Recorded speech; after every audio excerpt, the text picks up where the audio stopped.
अगर आप अपनी और अपनी फैमिली की सेफ्टी चाहते हो तो इस वीडियो को एंड तक जरूर देखना। इस वीडियो में हम बेस्ट हेल्थ इंश्योरेंस कैसे सिलेक्ट करते हैं, क्लेम सेटलमेंट आसानी से कैसे हो सकता है और हेल्थ इंश्योरेंस को लेकर IRDA के कुछ न्यू रूल्स एंड रेगुलेशन के बारे में डिटेल में बात करने वाले हैं। निखिल कामत का ये पोस्ट देखिए, most Indians are just one hospitalisation away from bankruptcy. इसका मतलब समझते हो, सिर्फ एक बड़ा हॉस्पिटल बिल और हम सब रोड पर आ जाएंगे। सारी जिंदगी की सेविंग एक झटके में खत्म हो सकती है। इसके बावजूद भी आज 40 करोड़ से ज्यादा लोगों के पास हेल्थ इंश्योरेंस है ही नहीं। This is almost 30% of our population. वहीं यूएस की 92% पॉपुलेशन के पास हेल्थ इंश्योरेंस है और जापान में ऑलमोस्ट 98% पॉपुलेशन के पास, क्योंकि वहां बाय लॉ हर इंसान के पास हेल्थ इंश्योरेंस कवरेज होना कंपलसरी है। इसीलिए ये लोग गरीब नहीं बनते हैं। ये डेटा देखिए, इंडिया में आज भी 62% hospitalisation cost out of pocket भरा जाता है और 23% कॉस्ट तो बोरोइंग यानी कि लोन लेकर भरी जाती है। ज्यादातर लोग जब हॉस्पिटलाइज होते हैं उनके पास इनफ सेफ्टी कवर होता ही नहीं है, फिर अपनी सेविंग्स खाली करनी पड़ती है या फिर दोस्तों से लोन लेनी पड़ती है। इतना ही नहीं, हर साल इंडिया का मेडिकल इन्फ्लेशन 14% से इंक्रीज हो रहा है, यानी जो ट्रीटमेंट इस साल 5 लाख रुपए का है वो अगले साल 5,70,000 तक पहुंच जाएगा। व्हाट एन आयरनी, हमारी सैलरी सालाना 10-12% से भी नहीं बढ़ती है और हेल्थ केयर एक्सपेंसेस 14% से। इससे बचने का बस एक ही रास्ता है, सही हेल्थ इंश्योरेंस, क्योंकि सिर्फ एक बड़ी बीमारी आपको गरीब बना सकती है, आपकी सालों की सेविंग खाली कर सकती है और यह सब कुछ सिर्फ और सिर्फ आपकी एक गलती की वजह से हो रहा है, that is not selecting a right health insurance. आज जो कोई भी पैसे कमाना शुरू करता है सबसे पहले सेविंग्स और इन्वेस्टमेंट के बारे में सोचता है, हेल्थ इंश्योरेंस के बारे में कोई सोचता ही नहीं है। मान लो आपने हर महीने 4,000 रुपए बचाकर SIP शुरू कर दी, एक साल में 48,000 और 3 साल में करीब 1,44,000 रुपए आप सेव कर लोगे। मान लेते हैं ये पैसे ग्रो होकर 2 लाख बन गए। भगवान ना करे अगर आपके घर में कोई बीमार हो गया और हॉस्पिटल में एडमिट करना पड़ा, 3-4 लाख रुपए का बिल तो कंफर्म है, यानी आपकी 3 साल की पूरी सेविंग्स जीरो। और पैसे कम पड़े तो गहने बेचकर या फिर दोस्तों से उधार लेकर भी इलाज करवाना पड़ेगा। मैं सिंपली आपको यह समझाना चाहता हूं कि आप 4,000 की बजाय सिर्फ 3,000 की SIP शुरू कर दे और 1,000 महीना भर के हेल्थ इंश्योरेंस ले लेते तो आपको 10 लाख तक का हेल्थ इंश्योरेंस कवरेज मिल जाता, यानी पूरा मेडिकल बिल इंश्योरेंस कंपनी पे करती और 3,000 की SIP से 3 साल बाद करीब 1.5 लाख रुपए का कॉर्पस तो ऐसे ही बन जाता। अब आप कहोगे कि हमने हेल्थ इंश्योरेंस ले भी लिया और क्लेम नहीं मिला तो? वेल, आज के इस वीडियो में आपकी और आपकी फैमिली की सेफ्टी के लिए एक सही हेल्थ इंश्योरेंस कैसे लेना चाहिए, कौन सी कंपनी बेस्ट है, पॉलिसी सिलेक्ट करते वक्त किन चीजों का ध्यान रखना चाहिए, क्लेम सक्सेसफुली कैसे सेटल करना है एंड मोस्ट इंपॉर्टेंटली कम से कम प्रीमियम भर के मैक्सिमम बेनिफिट कैसे लिया जा सकता है, यह सब कुछ डिटेल में डिस्कस करेंगे। तो आइए शुरू करते हैं। हेल्थ इंश्योरेंस क्या है ये सबको पता है। ये एक ऐसा कॉन्ट्रैक्ट है जिसमें आप हर साल इंश्योरेंस कंपनी को एक फिक्स प्रीमियम पे करते हो और बदले में इंश्योरेंस कंपनी आपके मेडिकल बिल्स पे करती है। लेकिन हेल्थ इंश्योरेंस 2 टाइप्स के होते हैं। Number 1 individual health insurance and number 2 family floater health insurance. Individual health insurance plan सिर्फ एक इंसान के लिए होता है और हर फैमिली मेंबर के लिए अलग अलग सम इंश्योर्ड और पॉलिसी होती है। इसका सबसे बड़ा फायदा यह है कि आपको अपने लिए पर्सनल कवरेज मिलता है। अगर आप इंडिविजुअल पॉलिसी लेते हैं तो किसी भी दूसरे फैमिली मेंबर के मेडिकल नीड्स या क्लेम का आपकी कवरेज पर कोई असर नहीं पड़ता। यह ऑप्शन उन लोगों के लिए बेस्ट है जो अपने लिए फुल प्रोटेक्शन चाहते हैं और किसी भी शेयर्ड रिस्क को अवॉइड करना चाहते हैं। लेकिन इंडिविजुअल प्लान्स का एक नुकसान यह है कि हर इंसान के लिए अलग पॉलिसी लेने पर ओवरऑल प्रीमियम काफी बढ़ जाता है। अगर आप अपने फैमिली के लिए मल्टीपल पॉलिसीज लेते हैं तो प्रीमियम मैनेज करना और रिन्यूअल्स का ध्यान रखना थोड़ा टीडियस काम हो सकता है। लेकिन अगर किसी फैमिली मेंबर को स्पेशल मेडिकल कंडीशन है तो उनके लिए अलग इंडिविजुअल प्लान लेना जरूरी हो जाता है ताकि उनका ट्रीटमेंट कवरेज कभी कॉम्प्रोमाइज ना हो। दूसरी तरफ family floater health insurance plan में एक ही पॉलिसी के अंदर आप पूरी फैमिली को कवर कर सकते हैं, यानी हस्बैंड, वाइफ, बच्चे और कभी कभी पेरेंट्स को भी आप एक ही प्लान के अंदर कवर कर सकते हो। इसका सबसे बड़ा एडवांटेज यह है कि आपको एक ही प्रीमियम में पूरी फैमिली का हेल्थ प्रोटेक्शन मिल जाता है जो काफी कॉस्ट इफेक्टिव होता है। फॉर एग्जांपल, अगर 4 लोगों की फैमिली है, इंडिविजुअल हेल्थ इंश्योरेंस लेने पे अगर 40,000 का प्रीमियम होता तो फैमिली फ्लोटर पॉलिसी में 25 से 30,000 में भी काम हो सकता है। आपको अलग अलग पॉलिसी के हेडेक से भी बचने का फायदा मिल जाता है क्योंकि सिर्फ एक ही रिन्यूअल डेट और एक ही प्रीमियम के साथ काम हो जाता है। लेकिन फैमिली फ्लोटर का एक रिस्क यह है कि सम इंश्योर्ड शेयर्ड होता है, मतलब अगर फैमिली के एक मेंबर ने मेजॉरिटी क्लेम ऑलरेडी कर लिया है तो बाकी मेंबर्स के लिए कवरेज कम हो सकती है। अगर आपकी फैमिली छोटी है और हेल्थ इश्यूज ज्यादा सीरियस नहीं है तो यह प्लान आपके लिए आइडियल रहेगा। लेकिन अगर किसी को क्रॉनिक इलनेस इलनेस है यानी बार बार बीमारी होती है या कोई पुरानी बीमारी है तो उनके लिए सेपरेट इंडिविजुअल प्लान लेना बेटर ऑप्शन हो सकता है। 90% लोगों को यह नहीं पता कि फैमिली फ्लोटर पॉलिसी लेते वक्त प्रीमियम फैमिली के सबसे बड़े मेंबर की एज और हेल्थ कंडीशंस के हिसाब से कैलकुलेट होता है। यानी अगर आपके पेरेंट्स की एज ज्यादा है तो आपको ज्यादा प्रीमियम पे करना पड़ सकता है। इन दैट केस आप अपने पेरेंट्स की एक सेपरेट फ्लोटर पॉलिसी ले सकते हो और अपने पार्टनर और बच्चों के साथ एक अलग फैमिली फ्लोटर पॉलिसी ले सकते हो। इससे आपकी पूरी फैमिली को एक अच्छा कवर भी मिल जाएगा और प्रीमियम भी मैनेज हो जाएंगे। अब आते हैं अगले सवाल पर, हेल्थ इंश्योरेंस के लिए बेस्ट इंश्योरेंस कंपनी कैसे सिलेक्ट करें। वेल, इसके लिए मैं आपको 5 ऐसे पैरामीटर्स बताऊंगा। अगर कोई कंपनी ये सारे चेक फुलफिल करती है तो आप उस कंपनी को आराम से चूज कर सकते हो। नंबर 1, क्लेम सेटलमेंट रेशियो यानी CSR। ये एक ऐसा नंबर है जो हर इंश्योरेंस कंपनी की सच्चाई बताता है। वैसे तो हर इंश्योरेंस कंपनी आपको इंश्योरेंस बेचने के लिए मीठी मीठी बातें करती है, लेकिन क्या हो अगर आपने सारे प्रीमियम्स टाइमली पे किए, फिर भी जब आप या आपका कोई फैमिली मेंबर बीमार हो, हॉस्पिटल में एडमिट हो जाए और कंपनी आपका क्लेम सेटल करने से मना कर दे। ऐसा ना हो इसलिए आपको हमेशा कंपनी का क्लेम सेटलमेंट रेशियो चेक करना बहुत जरूरी है। CSR यानी अगर कंपनी को 100 क्लेम्स रिसीव हुए तो उनमें से कंपनी ने कितने क्लेम्स सेटल किए। हेल्थ इंश्योरेंस लेते वक्त कंपनी का CSR 90% से अबाउ होना चाहिए। ये देखिए टॉप 5 कंपनीज की list with their claim settlement ratio. मैं पर्सनली ऐसी कंपनी सिलेक्ट करना प्रेफर करता हूं जिसका क्लेम सेटलमेंट रेशियो 95% से भी ऊपर हो। Most of the health insurance plan में सबसे बड़ी प्रॉब्लम क्लेम सेटलमेंट में ही होती है। ज्यादातर इंश्योरेंस ब्रोकिंग के ऑनलाइन पोर्टल्स आपसे प्रीमियम तो ले लेते हैं लेकिन क्लेम सेटलमेंट के वक्त कोई हेल्प ही नहीं करता। लेकिन आज मैं आपको एक ऐसा प्लेटफॉर्म बताने वाला हूं जो आपको इस पूरी प्रोसेस में पर्सनली गाइड करेगा। मैं बात कर रहा हूं डिट्टो की। डिट्टो इंश्योरेंस एक न्यू एज इंश्योरेंस प्लेटफॉर्म है जहां इंश्योरेंस जैसे कॉम्प्लेक्स टॉपिक को सिंपल बनाया जाता है और लोगों को मार्केट के बेस्ट प्लान्स परचेज करने में मदद की जाती है। डिट्टो को जीरोधा जो कि इंडिया का सबसे बड़ा स्टॉक ब्रोकर है वो खुद सपोर्ट करता है। वीडियो खत्म होने के बाद डिस्क्रिप्शन में दिए लिंक से आप डिट्टो पर अपनी डिटेल्स फिल करके आपके लिए कौन सा हेल्थ इंश्योरेंस बेस्ट होगा आसानी से जान सकते हो। इनकी टीम आपको फ्री कंसल्टेंसी प्रोवाइड करती है। ये देखिए यहां से आप बाय इंश्योरेंस पर क्लिक करके यहां से आप अपना सूटेबल टाइम स्लॉट सिलेक्ट कर सकते हो। अब शेड्यूल टाइम स्लॉट पर डिट्टो की एक्सपर्ट टीम आपको कनेक्ट करेगी और आपकी रिक्वायरमेंट के हिसाब से आपको बेस्ट हेल्थ इंश्योरेंस प्रोवाइड कर देगी। बाकी कंपनियों की तरह बार बार कॉल करके परेशान भी नहीं करेंगे, कोई गलत प्रॉमिसेस भी नहीं करेंगे। और तो और डिट्टो आपको क्लेम सेटलमेंट और डॉक्यूमेंटेशन में भी पूरी हेल्प करता है, that too free of cost. Best health insurance select करते वक्त कौन सी चीजों का ध्यान रखना है वो तो मैं इस वीडियो में बता दूंगा, लेकिन वीडियो खत्म होने के बाद आपको हेल्थ इंश्योरेंस के रिलेटेड जो भी डाउट्स हो वो सब आप डिट्टो की टीम से बेझिझक पूछ सकते हो। नंबर 2, हॉस्पिटल नेटवर्क यानी इंश्योरेंस कंपनी ने कौन से हॉस्पिटल के साथ कैशलेस क्लेम सेटलमेंट फैसिलिटी के लिए टाई अप किया हुआ है। कंपनी का नेटवर्क हॉस्पिटल जबरदस्त होना चाहिए। कंपनी के नेटवर्क हॉस्पिटल में जितने ज्यादा हॉस्पिटल्स होंगे ना उतना आपके लिए अच्छा होगा।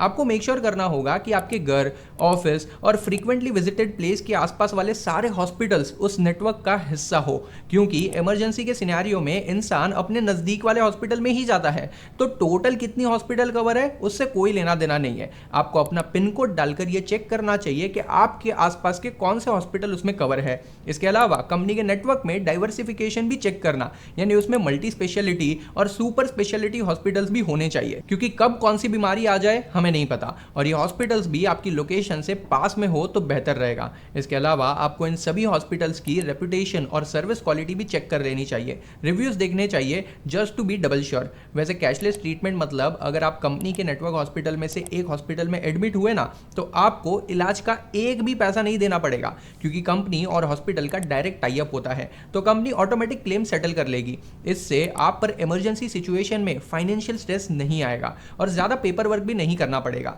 ये देखिए top 5 companies by number of network hospitals, लेकिन आपको अपना पिन कोड डालकर ये चेक करना पड़ेगा कि आपके एरिया के ज्यादा हॉस्पिटल कौन सी इंश्योरेंस कंपनी कवर करती है। Number 3, product range and customisation. अगर किसी इंश्योरेंस कंपनी के पास वाइड रेंज ऑफ प्रोडक्ट्स होंगे तो आप अपने नीड्स और बजट के अकॉर्डिंग बेस्ट प्लान सिलेक्ट कर पाओगे। इसीलिए हमेशा ऐसी कंपनी देखो जो अलग अलग पॉलिसीज प्रोवाइड करे, जैसे individual, family floater, senior citizen, critical illness policies etcetera, and make sure कि ये सारी पॉलिसीज कस्टमाइजेबल भी हो, जैसे add on covers, upgradation, flexible premium payment options etcetera, क्योंकि हमें अपने लिए best tailored health insurance policy select करनी है, which is our ultimate goal, और उस केस में ये फीचर सबसे ज्यादा हेल्प करता है। Number 4, customer service and support. ये तो हर पॉलिसी का एसेंस है। आपके घर वाले हॉस्पिटल में हैं, आपका स्ट्रेस ऑलरेडी हाई है, ऐसे में अगर कंपनी आपको अच्छी सर्विस नहीं देती है, एम्प्लॉइज आपसे ठीक से बात नहीं करते हैं और आपकी क्वेरीज को क्विकली रिजॉल्व नहीं करते हैं, तो आपको बहुत ज़्यादा परेशानी हो सकती है। आपको कोई ऐसी कंपनी चाहिए जिनकी customer service phone, email, online chat, mobile app हर जगह 24/7 अवेलेबल हो, और सिर्फ अवेलेबल नहीं, हेल्पफुल भी होने चाहिए कि जल्दी से जल्दी आपकी सिचुएशन समझकर उस पर तुरंत एक्शन भी ले। इसीलिए आप ऑनलाइन रिव्यूज पढ़ सकते हो, टेस्टिमोनियल्स देख सकते हो, और अगर आपके जान पहचान में किसी ने ऑलरेडी उस कंपनी से पॉलिसी परचेस की है तो उनसे बात करके उनका भी एक्सपीरियंस जान सकते हो, क्योंकि कंपनी की कस्टमर सर्विस उनका पॉलिसी होल्डर सेटिस्फेक्शन के लिए कमिटमेंट दिखाती है और आपको आपके डिफिकल्ट टाइम्स में स्मूथ सपोर्ट मिले, इसीलिए तो हम प्रीमियम भर रहे हैं। Correct. Last point is financial stability. Company long term के लिए रिलायबल है भी या नहीं, ये तो कंपनी की फाइनेंशियल हेल्थ से ही पता चलेगा। इसके लिए हमें कंपनी की फाइनेंशियल रेटिंग्स चेक करनी चाहिए। ये रेटिंग्स क्रिसिल या इकरा जैसी रेप्यूटेड एजेंसी से हो तो और भी अच्छा हो सकता है। कंपनी का सोल्वेंसी रेशियो हाई होना चाहिए, ट्रैक रिकॉर्ड कंसिस्टेंट होना चाहिए, well manage portfolio, proper risk management हो, तो हम कंपनी पर लॉन्ग टर्म के लिए भरोसा करके पॉलिसी परचेज कर सकते हैं। इसके अलावा कंपनी का मार्केट कैप, कंपनी की ओवरऑल फाइनेंशियल परफॉर्मेंस भी एक इंपॉर्टेंट पैरामीटर होती है। अगर आपको फंडामेंटल एनालिसिस आता है तो आप उस कंपनी के फाइनेंशियल्स देखकर उसका फंडामेंटल एनालिसिस भी कर सकते हो। इन 5 पैरामीटर्स को देखकर आप बेस्ट हेल्थ इंश्योरेंस कंपनी तो सिलेक्ट कर लोगे, लेकिन एक कंपनी के अंदर भी अलग अलग टाइप की हेल्थ इंश्योरेंस पॉलिसीज होती है। तो अगला सवाल यह है कि आपके लिए कौन सी हेल्थ इंश्योरेंस पॉलिसी बेस्ट होगी। वेल, वीडियो यहीं पे बंद करके चले मत जाना। आई नो इतनी सारी इंफॉर्मेशन सुनकर याद रखना डिफिकल्ट हो सकता है, लेकिन अपनी फैमिली का फ्यूचर सिक्योर करना है और एक बेस्ट हेल्थ इंश्योरेंस चूज करना है तो थोड़ी देर और रुक जाओ। ये वीडियो आपकी लाइफ की one of the most valuable video होने वाली है। सबसे पहले 2 ऐसी चीजें बताता हूं जो आपकी पॉलिसी में बिल्कुल नहीं होनी चाहिए। Number 1, room rent limit. आपको मेक श्योर करना है कि आपकी पॉलिसी में कोई रूम रेंट लिमिट ना हो, क्योंकि रूम रेंट लिमिट में आपको हॉस्पिटल रूम के लिए पर डे एक फिक्स अमाउंट मिलता है या आपकी पॉलिसी वैल्यू का सर्टेन परसेंटेज मिलता है। अगर आपके सिलेक्टेड रूम का रेंट इस अमाउंट से ज़्यादा होगा तो आपको वो पैसा जेब से भरना पड़ेगा। अब आप सोच रहे होंगे 5-10 हज़ार रुपये जेब से भर देंगे, कौन सी बड़ी बात है, उसमें क्या ही हो जाएगा। लेकिन मान लो आपको किसी बहुत बड़े हॉस्पिटल में इलाज करवाना पड़ा जहाँ रूम का रेंट लाखों में चले जाता है, या फिर आपको 15-20 दिनों तक या 1 महीने के लिए हॉस्पिटल में एडमिट रहना पड़ा। ऐसे में हेल्थ इंश्योरेंस पॉलिसी होने के बावजूद भी एक्स्ट्रा रूम रेंट आपको जेब से भरना पड़ेगा। इसीलिए you have to make sure कि आपकी पॉलिसी में रूम रेंट की कोई लिमिट ना हो। Number 2, co payment policy. You have to make sure कि आपकी पॉलिसी में को पेमेंट क्लॉज भी ना हो। लोग ऑनलाइन सस्ता इंश्योरेंस खरीदने के चक्कर में कोई भी इंश्योरेंस ले लेते हैं, लेकिन को पेमेंट को सिंपल लैंग्वेज में समझाऊं तो आपके मेडिकल बिल का एक सर्टेन परसेंटेज इंश्योरेंस कंपनी पे करेगी और कुछ परसेंटेज आपको खुद पे करना पड़ेगा। अरे यार, फिर हेल्थ इंश्योरेंस का मतलब ही क्या हुआ। मान लीजिए आपकी पॉलिसी में 20% कोपे का क्लॉज है, तो 10 लाख के मेडिकल बिल पर कंपनी 8 लाख पे करेगी और 2 लाख आपको जेब से भरने पड़ेंगे। इसीलिए थोड़ा सा ज्यादा प्रीमियम देकर डे 1 से ही ऐसी पॉलिसी सिलेक्ट करो जिसमें को पेमेंट क्लॉज बिल्कुल ना हो और आपका सारा मेडिकल बिल कंपनी ही पे कर दे।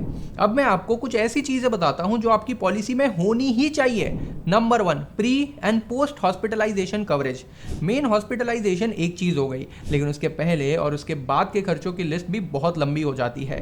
हंड्रेड्स ऑफ चेकअप्स, डॉक्टर के चक्कर लगाना, दवाई पानी, discharge, follow up consultation, sometimes physiotherapy जैसे मल्टीपल चीजें करनी पड़ती है। और जिस हिसाब से मेडिकल इन्फ्लेशन बढ़ रहा है, ये सारे प्री एंड पोस्ट हॉस्पिटलाइजेशन के खर्चे कभी कभी ऑपरेशन के एक्सपेंसेस से भी ज्यादा हो जाते हैं। इसीलिए आपको ऐसी इंश्योरेंस पॉलिसी लेनी चाहिए जिसमें ये चार्जेस भी कवर हो। कम से कम 30 to 60 डेज के pre hospitalisation charges and 60 to 180 days के पोस्ट हॉस्पिटलाइजेशन चार्जेस भी पॉलिसी में कवर होने चाहिए। Number 2, day care treatment coverage. बहुत सी मेडिकल प्रोसीजर्स ऐसी होती है जो 24 घंटे से कम टाइम में खत्म हो जाती है, यानी लेस देन 1 डे में। Example, dialysis, cataract surgery, chemotherapy sessions etcetera. यानी आप हॉस्पिटल जा तो रहे हो लेकिन वहां रात भर रुक नहीं रहे हो, ट्रीटमेंट करवा के घर आ जाते हो। जनरली हेल्थ इंश्योरेंस पॉलिसी में क्लेम तभी अप्रूव होता है जब आप एटलीस्ट 24 आवर्स के लिए हॉस्पिटल में एडमिट होते हो, लेकिन डे केयर ट्रीटमेंट कवरेज होने से आपको लेस देन 1 डे वाली ट्रीटमेंट्स का भी कवरेज मिल जाता है।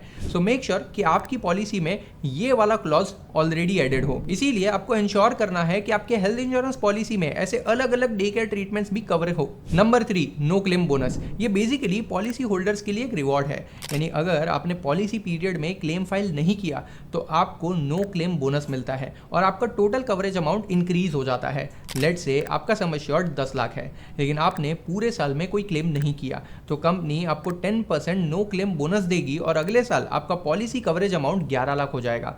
ऐसे आप जितने साल तक क्लेम नहीं करोगे उतने सालों तक आपका कवरेज अमाउंट बढ़ते रहेगा up to certain maximum limit, let's say 20 lakh. लेकिन यहाँ IRDAI का एक नया रूल आया है। एज पर दी न्यू रूल आप कवरेज अमाउंट सेम रख के प्रीमियम में डिस्काउंट क्लेम कर सकते हो। यानी पहले साल अगर आपका प्रीमियम 20,000 था तो नो क्लेम बोनस के बाद अगले साल वो 18,000 भी हो सकता है। तो मेक श्योर अगर आपको लगता है कि आपने ऑलरेडी रिक्वायर्ड कवरेज ले लिया है तो आप डिस्काउंट प्रीमियम में ले सकते हो। Number 4, coverage for Ayush. Basically allopathy के अलावा coverage for alternative treatments like Ayurveda, yoga and naturotherapy, उनानी, सिद्धा एंड होम्योपैथी, क्योंकि आजकल काफी लोग एलोपैथी ट्रीटमेंट से आयुष ट्रीटमेंट पर शिफ्ट हो रहे हैं, या कुछ ऐसी भी डिजीज होती है जिन्हें अल्टरनेटिव ट्रीटमेंट के जरिए जल्दी क्योर किया जा सकता है। इसीलिए आपकी हेल्थ इंश्योरेंस पॉलिसी में ये सारी अल्टरनेटिव ट्रीटमेंट्स भी कवर्ड होनी चाहिए। Number 5, annual health checkups. साल में एक बार फुल बॉडी चेकअप करवाना इंपॉर्टेंट है। This is just a routine checkup to make sure कि आपकी बॉडी हेल्दी है, क्योंकि बढ़ती एज के साथ इंसान को डायबिटीज, ब्लड प्रेशर, थायराइड जैसी कॉमन कंडीशन होने के चांसेस बढ़ जाते हैं। इसीलिए साल में एक बार चेकअप करवाना बहुत जरूरी है, so that you can check कि आपकी इंश्योरेंस पॉलिसी आपकी न्यू कंडीशन को भी कवर कर ली है। इसीलिए पॉलिसी होल्डर के बेनिफिट के लिए कई सारी insurance policies 1 annual health checkup free में प्रोवाइड कर दी है। तो आप अपनी इंश्योरेंस पॉलिसी में ये पॉइंट भी जरूर चेक कर लेना। आई नो इतने सारे पॉइंट याद रखने डिफिकल्ट हो सकते हैं, बट प्लीज अगर अपनी फैमिली की सेफ्टी चाहते हो ना तो ये पॉइंट्स नोट कर लेना। मैंने डिस्क्रिप्शन में भी ऑलरेडी मेंशन कर दिया है। Number 6, home hospitalisation. बहुत बार बड़े बुजुर्ग लोगों को हॉस्पिटल ले जाना फिजिबल नहीं होता। कई पेशेंट्स को अपनी जगह से मूव भी नहीं कर पाते, इसीलिए घर पर ही हॉस्पिटल जैसा सेटअप करना पड़ता है और वहीं पे इलाज होता है। इसीलिए पॉलिसी में होम हॉस्पिटलाइजेशन का ऑप्शन है या नहीं ये भी चेक कर लेना, स्पेशली अगर आप अपने पेरेंट्स के लिए पॉलिसी ले रहे हो तब। और अगर पॉलिसी में होम हॉस्पिटलाइजेशन प्रोवाइड हो रहा है तो उसकी क्या कंडीशन है वो अच्छे से पढ़ लेना। Number 7, waiting period. Waiting period 2 तरह के होते हैं। नंबर 1, स्टैंडर्ड वेटिंग पीरियड, यानी हेल्थ इंश्योरेंस पॉलिसी बाय करने के 30 दिनों तक आपके कोई भी क्लेम्स एक्सेप्ट नहीं होंगे एक्सेप्ट फॉर एक्सीडेंटल क्लेम्स। इसका एक वैलिड रीजन है, आई विल एक्सप्लेन। मान लो आप आज डॉक्टर के पास गए, डॉक्टर ने आपको 15 दिन के अंदर एक सर्जरी करने को कहा, लेकिन आपके पास हेल्थ इंश्योरेंस नहीं है, तो आपने सोचा चलो हेल्थ इंश्योरेंस ले लेते हैं, जैसे ही इंश्योरेंस मिल जाएगा उसके तुरंत बाद सर्जरी करवा लेंगे। ये तो बेसिकली इंश्योरेंस कंपनी के साथ एक स्कैम हो गया। इसीलिए हेल्थ इंश्योरेंस पॉलिसी में जनरली 30 डेज का स्टैंडर्ड वेटिंग पीरियड होता है, लेकिन जनरली अगर इस पीरियड में इंश्योर्ड पर्सन का एक्सीडेंट हो जाता है तो क्लेम मिल जाता है, because accidents can not be pre planned. आपको पॉलिसी बाय करते वक्त स्टैंडर्ड वेटिंग पीरियड और एक्सीडेंट क्लेम की क्लियर इन्फॉर्मेशन ले लेनी चाहिए, क्योंकि सिर्फ एक गलत जानकारी से आपको बहुत भारी नुकसान हो सकता है। Now let's talk about the second waiting period. ये होता है pre existing disease waiting period, यानी अगर हेल्थ इंश्योरेंस परचेज करते वक्त आपको diabetes, high blood pressure, thyroid जैसी कोई डिजीज है तो उसे प्री एग्जिस्टिंग डिजीज बोलते हैं। इन दिस केस अगर आपको इस बीमारी से रिलेटेड कुछ भी हॉस्पिटलाइजेशन हुआ तो आप 2 से 3 साल तक क्लेम नहीं कर सकते हो। यानी प्री एग्जिस्टिंग डिजीज के लिए 2-3 साल का वेटिंग पीरियड नॉर्मली होता है, जिसके बाद ही आप इन डिजीज से रिलेटेड क्लेम कर सकते हो। लेकिन करंटली IRDAI का नया रूल आया है जिसके accordingly company pre existing disease को डे 1 से कवर करे वैसे हेल्थ इंश्योरेंस प्लान भी लॉन्च कर सकती है, तो आप इसका फायदा भी ले सकते हो। Number 8, restoration benefit. कभी सोचा है अगर आपने पॉलिसी लेने के सिर्फ कुछ ही महीनों में सारा कवर यूज कर लिया तो क्या होगा? बचे हुए समय में अगर आपको दोबारा हॉस्पिटलाइजेशन हुआ तो उसका खर्चा कहां से आएगा? कौन भरेगा? वेल यहाँ काम आता है रिस्टोरेशन बेनिफिट। ये किसी भी हेल्थ इंश्योरेंस पॉलिसी का एक क्रूशियल फीचर होता है। यानी अगर आपने कवर एग्जॉस्ट कर दिया है तो कुछ कंपनीज आपको दोबारा से पूरा कवर रिस्टोर करके देती है। एग्जांपल से समझाऊं तो मान लीजिए आपके पास 10 लाख का कवरेज अमाउंट है जो आपने क्लेम करके एग्जॉस्ट कर लिया है, खत्म कर लिया है। अगर आपके पॉलिसी में रिस्टोरेशन बेनिफिट है तो कंपनी आपको ये पूरा 10 लाख का कवर फिर से रिस्टोर करके देगी। यानी 2-3 महीने में फिर से अगर आप बीमार हुए तो फिर से 10 लाख रुपए तक का क्लेम कर सकते हो। लेकिन कुछ कंपनीज सिर्फ एक ही बार रिस्टोरेशन बेनिफिट देती है और कुछ कंपनीज मल्टीपल टाइम्स देती है, तो आपको ये फीचर को भी अच्छे से चेक करना चाहिए। मेरे हिसाब से ये फीचर आपकी फैमिली फ्लोटर पॉलिसी में तो कंपलसरीली इंक्लूड कर लेना, उसके बिना तो काम ही मत करना। क्योंकि अगर फैमिली फ्लोटर पॉलिसी होगी तो उसमें सारे फैमिली को बेनिफिट चाहिए होगा। लेट्स से डे 1 को मैं बीमार पड़ा, 2 महीने बाद मेरी वाइफ बीमार पड़ सकती है, 2 महीने बाद फिर से मेरे बच्चे बीमार पड़ सकते हैं। इसीलिए ये कवरेज होना बहुत जरूरी है। ये सारे चेक्स लगाकर आप अपने लिए best health insurance policy select कर सकते हो। आई नो ये सारे पॉइंट सुनने में थोड़े कॉम्प्लेक्स लगते हैं। अगर आपको इसमें से कोई भी पॉइंट क्लियरली समझ में नहीं आता है तो आप डिट्टो के एक्सपर्ट्स के साथ फ्री कंसल्टेशन बुक कर सकते हो। अपनी रिक्वायरमेंट के अकॉर्डिंगली आप सर्टेन चेक्स डेफिनेटली मॉडिफाई कर सकते हो, लेकिन आप सबको एक बात का सबसे ज्यादा ध्यान रखना है, आपको सिर्फ और सिर्फ जेन्युइन इंफॉर्मेशन प्रोवाइड करनी है। इंश्योरेंस लेते वक्त इंश्योरेंस कंपनी से अपनी हेल्थ के बारे में कुछ भी छुपाना नहीं है और झूठ तो बिल्कुल भी नहीं बोलना है। प्रीमियम बचाने के चक्कर में बहुत लोग आधी अधूरी डिटेल्स बताते हैं, झूठ बोलते हैं, जिस वजह से उन्हें क्लेम मिलने में दिक्कत हो जाती है या फिर क्लेम रिजेक्ट हो जाता है। ये देखिए लास्ट ईयर भी 26,037 करोड़ के इंश्योरेंस क्लेम्स कंपनी ने यही रीजन की वजह से रिजेक्ट कर दिए थे, क्योंकि इंश्योरेंस लेते वक्त लोगों ने कुछ झूठ बोला था जिस वजह से क्लेम रिजेक्ट हो गए। आई होप इस वीडियो से आपको हेल्थ इंश्योरेंस बाय करने के लिए मल्टीपल क्राइटेरियाज क्लियरली समझ में आ चुके होंगे। ये सारी इंफॉर्मेशन मैंने डिस्क्रिप्शन में भी डाल दी है, आप इसको नोट करके रख सकते हो। एंड हाँ, वीडियो अच्छी लगी हो तो लाइक कर दो, और अगर अपने फ्रेंड्स और फैमिली मेंबर्स का भला चाहते हो ना तो ये वीडियो ज्यादा से ज्यादा लोगों के साथ शेयर कर दो। सच में बहुत दुआ मिलेगी। और ऐसे ही इंटरेस्टिंग वीडियोस के लिए चैनल को सब्सक्राइब भी कर दो। और हाँ, डिस्क्रिप्शन में दिए हुए लिंक से डिट्टो के साथ फ्री कंसल्टेशन बुक करना मत भूलना। जय हिंद।